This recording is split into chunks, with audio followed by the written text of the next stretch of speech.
Buenos días, buenas tardes, buenas noches, ¿cómo están? Sean todos más una vez bienvenidos y bienvenidas a esta nueva clase de oratoria. O sea, es la primera clase de oratoria, el primer video que hicimos era un video de presentación. Hoy vamos a dar una pequeña introducción a lo que es la oratoria, el origen de la oratoria, para entender más o menos por dónde viene. La oratoria, como ya sabemos, como si googleamos en internet, siempre nos va a decir que es el arte de hablar, el arte de expresar, pero muchas veces esas definiciones son muy precarias, no son tan firmes. De repente hay que hurgar, hay que buscar mucho en las redes sociales o en redes, páginas más importantes para leer así lo que es la oratoria en conceptos más generales.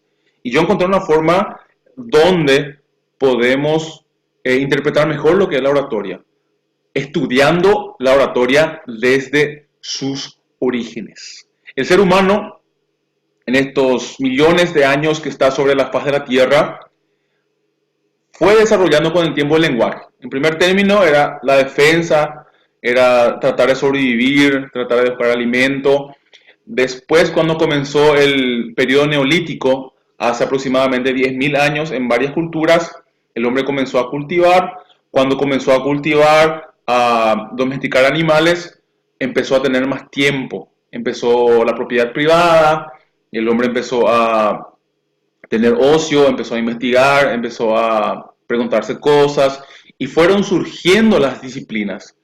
Fueron surgiendo, por ejemplo, el arte y la oratoria. Para los griegos y para los antiguos es un arte, es una disciplina histórica. Imagínense dónde y cómo nace la oratoria. La oratoria nace como una necesidad del hombre, es una necesidad pragmática del hombre, no solamente para sobrevivir como lo hacía en el Paleolítico, sino que para destacarse entre los hombres. Bueno, yo soy el profe Williams, como ya me conocen. El objetivo de esta unidad 1, es reconocer la importancia de la retórica y la oratoria. Acá vemos un griego haciendo una expresión levantando la mano y más o menos para transportarnos a lo que fue esa época donde el hablar bien, el expresarse bien, el usar técnicas para comunicarse eran muy bien vistas, así como también lo fue entre los guaraníes. Ustedes sabrán que el ñewotu, el hablar bien, para los guaraníes y para muchas otras culturas antiguas y nuevas es demasiado importante. Grecia nace, donde nace del punto de vista occidental, de hecho que para mí la oratoria nació con los hombres, pero fue entre los filósofos, entre los grandes filósofos griegos, donde encontramos los primeros vestigios de la oratoria, de la retórica como arte, como una disciplina apreciada y estudiada por todos. Sócrates fundó una escuela oratoria situada en Atenas y definió al orador como un hombre instruido y con ideales altos, dice, que iba a garantizar el progreso del Estado. Demóstenes fue el orador que fue considerado el mejor dentro de este arte, pero Cicerón fue quien perfeccionó en la República Romana. O sea, la oratoria era tan importante para los hombres, para los filósofos, tanto así para los políticos y para muchos de ellos. No era solamente, a veces también queremos utilizar la oratoria como sinónimo de dicción. La dicción es parte de la oratoria, pero en realidad para los antiguos era más que dicción, era el ser orador, significaba que una persona era muy preparada, muy instruida, muy estudiada. Nosotros, como sabemos, la carrera que ustedes están siguiendo se llama Ciencias de la Comunicación. Ustedes van a ser científicos de la comunicación. No se reduce solamente al periodismo, aunque el periodismo es muy importante, sino que de la comunicación en general.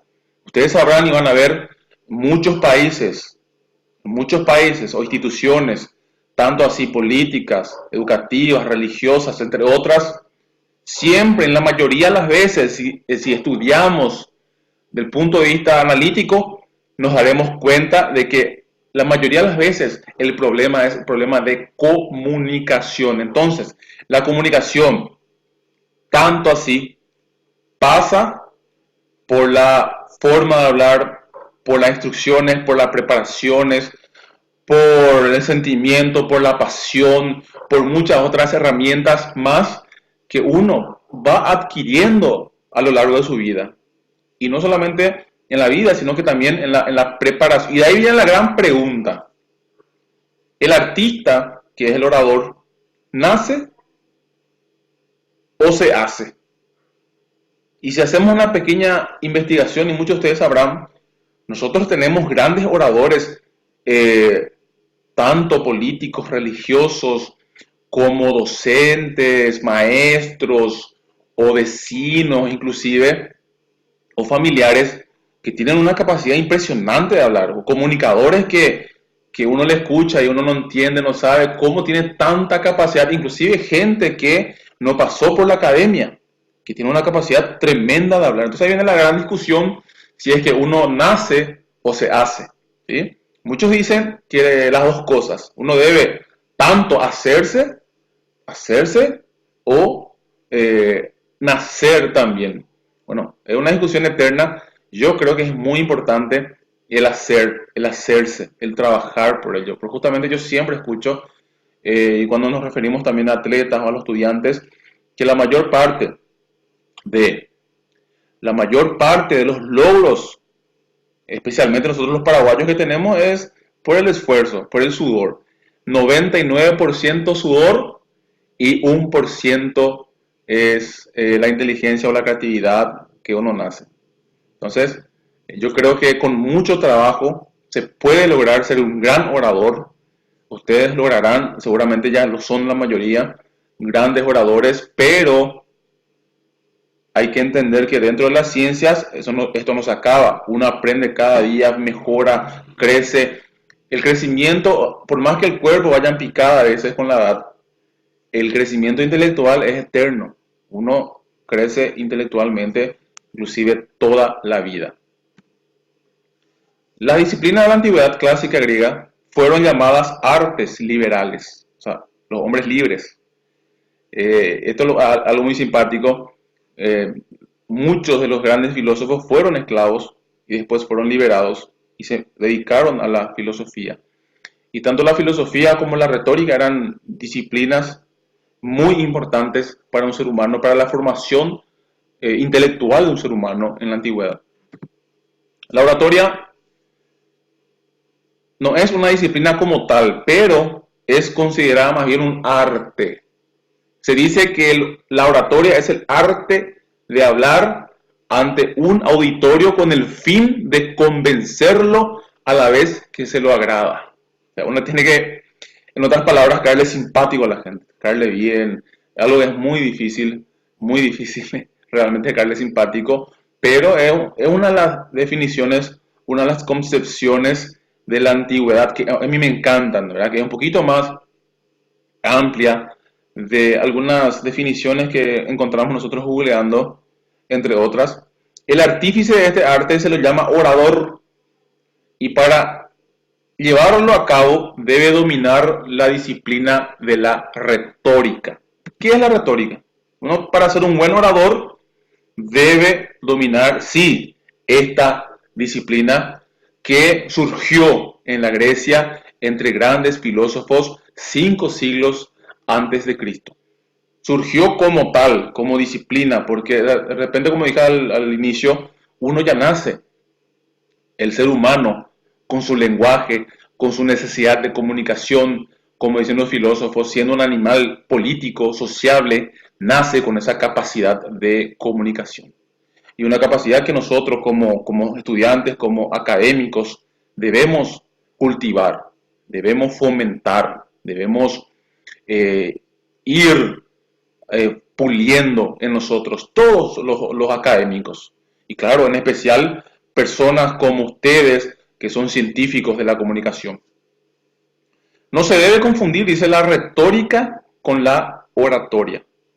Mientras la retórica es una disciplina que estudia las reglas del lenguaje para producir textos, tanto orales como escritos, bien construidos, la oratoria es la utilización de la retórica y su puesta en práctica en entornos orales con el fin del convencimiento y el placer de un auditorio. Mira, tan importante, tan lindo esto. También los artistas, especialmente nosotros, para los que somos apasionados del teatro, el tema de la oratoria es muy importante. Llevarlo a cabo, porque la oratoria, aparte de las técnicas externas, tiene que tener mucho de sentimiento. Si uno tanto quiere conmover, como causar alguna reacción, algún sentimiento en el otro, en el semejante, sea esto bueno o malo, pues nosotros sabemos bien que ser un gran orador es algo bueno, pero muchos, a lo largo de la historia, sabemos grandes líderes mundiales utilizaron tanto de forma buena como de forma mala la oratoria. Y se han producido grandes transformaciones y grandes movimientos políticos, militares, entre otros, gracias a una gran oratoria. Eso es importante llevarlo en cuenta. Como conclusión, en este momento histórico, el hombre libre debe ganarse un sitio en la plaza pública. Solo es relevante quien pueda salir vencedor en las conversaciones, en los discursos, en las polémicas. Polemos en griego quiere decir guerra. Políticas y ciudadanas. La mejor forma para ser relevante en el nuevo mundo es dominar la oratoria. Solo quienes dominan la oratoria son importantes. La importancia es política. La oratoria era imposible en un mundo tradicional. En el mundo histórico es fundamental para la antigüedad mediterránea. Imagínense el pensamiento que tenían los grandes oradores, los grandes pensadores de aquel entonces, la importancia que esto le daban a la retórica y a la oratoria. Imagínense, y hasta hoy para mí es, tanto para mí que como para muchísimos estudiosos, entre otros escritores, y para la literatura en general, la oratoria y la retórica son fundamentales, tanto como dije, para hacer el bien o el mal. Ahí les dejo, chicos y chicas, les dejo una pequeña